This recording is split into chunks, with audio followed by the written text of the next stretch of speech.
جوړې لږ دې سوري ته به شم که ستا اجازه دي دا دې سرکه پې واچوله که څه دې وکړه دا سرکه ده که څه شی دی دې سره مزه کوي ای په دې کچالان دغه کولې بابا ښه نه وم یاره دلته ټول همدغه روپۍ دوه دي نو بس دې خو به ته ښې پیسې ګټې پنځه روپۍ راځي څو روپۍ 15 روپۍ دا به 15 روپۍ دا پلیټ نه دا خو 10 روپۍ مې ده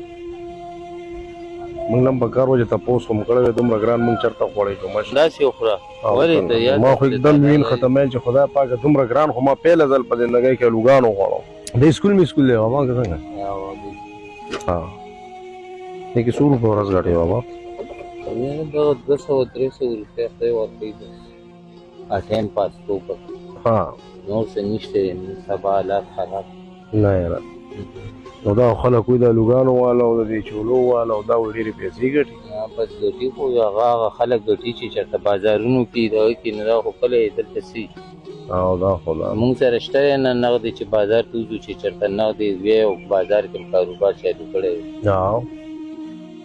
څومره پیسې غواړي نغدې تقریبا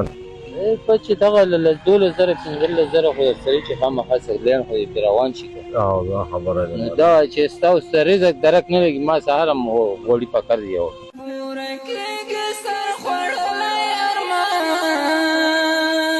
کوم دی نه بابي راځي نو بچي مچي دې نشته ماما بچي مشته وړي سبق مابق وایي او سبق وایي سرکاري سکول کې ها او مثلا کې کوي ها نو دې کې ټوله ورځ کې تیل 200 روپۍ نو په دې کې به بچي سکول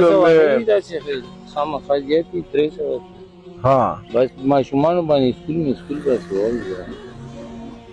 او دې نه پس بیا بچي چې کله غټ شي نو بیا وایي تا پلار موږ دپاره څه کړي ها داسې ده که نه ده ټوله ولاړې دلته په دې غرمه باندې او د جمعې په ورځ باندې چوټي به کې څه په ورځ دي اتوار په ورځ دي چوټي به د جمعې هم کوو خو بس د ناکامه راوځي ها جمعې ښه کار نه هېڅوک ټوله به دې څو ورځې کېږي یاره هفته به کېږي داسې هفته ته خپله سوچ کوه په دې کې دا پوره کېږي مړه الله دې پوره کړي داسې کار دی مشره کمې نشته دا خو مې سره سې ګپ ولګوله دا به والي ته د ونیسه زر ته یو خبره کوم دا کېده راکړه دا کېده داسې کار به وکړي جمعې ورځ ده او ډېره ښکلې ټوپۍ مې هم دله راوړې ده دا سپینه ټوپۍ نه ده دغه کوزه که لږه او دا به په سر کې نن به مونځ په دې کې ښه دا به را سره واده کې یار بهادر راکا که همت نه راکوي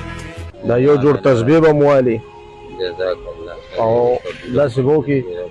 چې دا یو خړه لفافه به مو والي الله یې قبول کړي په دې کې چې سمې په ډېر څه به یې قبول کړي ها الله دې عزت او پاک مولا یې قبول او منظور یو غاړه راله راکړه یوازې یم ډارېږم د ژوندون د سخته لاره